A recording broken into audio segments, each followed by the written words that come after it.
Hi, this is John with Soft Cell Electrical, episode number 123. Today we're going to show you how to sweat or solder a joint. First we're going to show you how to unsolder it, and then after that we'll show you how to properly clean it up, and then we're going to solder it back together. First of all, safety in mind, keep a damp cloth around. Okay? Fire extinguisher, that's a must. And in fact, if you're working on a job site, it's the law.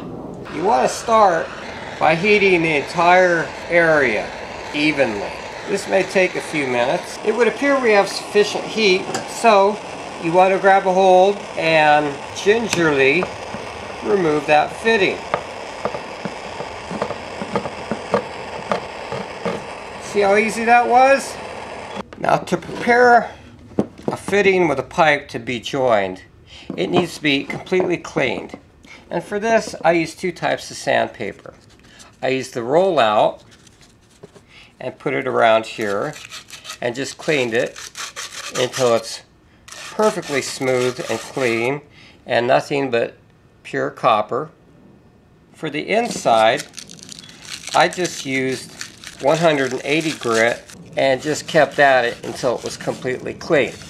As you can see, the inside is perfectly clean as the outside of this pipe. Now, this stuff here is called flux, and it's absolutely essential when you solder, because without it, the solder won't flow. It will not bond to the copper, and you'll get leaks. So what you do, you take the flux and you just mechanically rub it on the pieces to be soldered together. Put that aside. You do the same thing on the inside of the pipe. With both pieces thoroughly cleaned and with flux applied, you just push them together. That's as far as they're going to go. You want to keep this elevated so that you don't burn anything.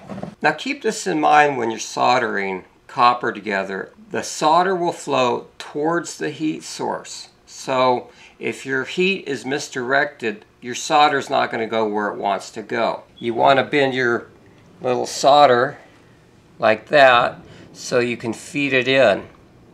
So let's get started.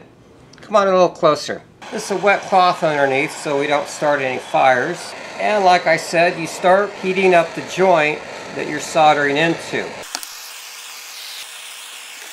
Now you notice the color of the pipe is a little bit opaque, and that tells you that you're right at the point where it's hot enough. So what you do is you do a little test run, and you see it's flowing quite nicely.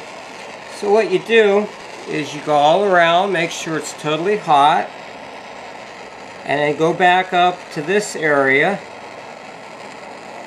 and you just let it rip. You take the torch off, and that solder is still flowing into that joint. And that is a completely watertight soldered joint. As you can see, the solder has clearly gone all the way around the joint for a perfect fit. And that's how you prep and solder a pipe and a joint.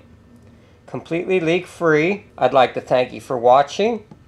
Stay tuned for more videos, and have a great day.